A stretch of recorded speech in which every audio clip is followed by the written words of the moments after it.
বিশেষ করে জোর দেব এই কথাটায় যে আপনারা কিন্তু ইতিহাস তৈরি করতে যাচ্ছেন বন্ধুগণ। ইতিহাস আপনারা সাক্ষী থাকবেন, আমরা হয়তো বা থাকবো না, কিন্তু আপনারা ইতিহাস সৃষ্টি করছেন। এই মথা আর থাকবে না, এই মথা আর থাকবে না, মথাকে খুঁজেও পাবেন না। আমি এতটুকু বলতে পারি, সারা ত্রিপুরাতে আমি ঘুরছি, মানুষ জনজাতিদের যেভাবে ঠকানোর কাজটা উনি করেছেন, ওনারা করেছেন, মানুষ এখন বুঝে গেছে। গায়ের জোর,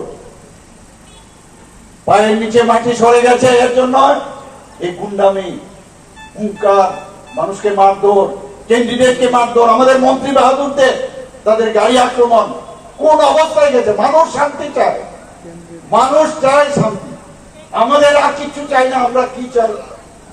কি বলছেন যে আমরা যদি ভারতীয় জনতা পার্টিকে আপনারা যদি ভোট দেন জনজাতিরা, তাহলে নাকি এই মুখ্যমন্ত্রী মানিক শাহের কাছে যাবে। আর এই মুখ্যমন্ত্রী মানিক শাহ হয় না, মুখ্যমন্ত্রী হয়। মুখ্যমন্ত্রী এখানে শচীন্দ্রলাল সিংহ, উনি মণিপুরি হয়েছেন।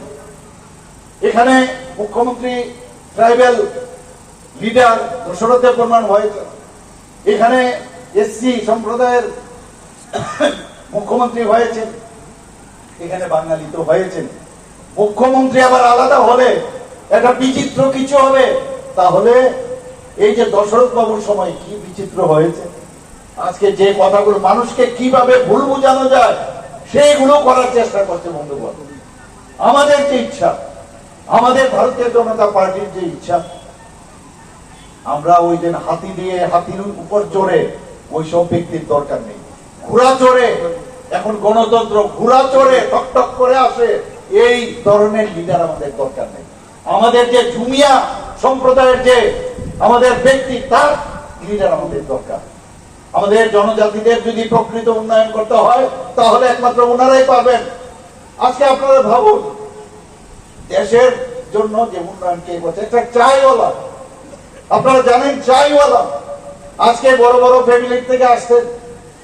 ইউপি এর সময় আপনারা দেখেছেন বড় বড় ফ্যামিলি, ভাগ ভাগ আলাদা, কিন্তু দেশের কিছু উন্নয়ন করতে পারেনি। আর একটা চাইওয়ালা এসে আজকে দেশের উন্নয়ন শুরু করেননি, সারা পৃথিবীর মধ্যে সর্বশ্রেষ্ঠ লিডার হয়েছে। আমরা তাই চাই যে আপনারা যে ইতিহাস আপনারা তৈরি করতে যাচ্ছেন, আমরা চাই একজন জুনিয়র পরিবারের একদম সংসার ছোট, একদম গরিব ঘরের যেসব ছেলে মেয়েরা আছেন, তাদেরকে আমরা এডিসিতে আমরা বসাতে চাই বন্ধুগণ। তাহলে বুঝবে কষ্টটা কি, এবং তারাই একমাত্র জনজাতিদের উন্নয়নের কথা বলবেন।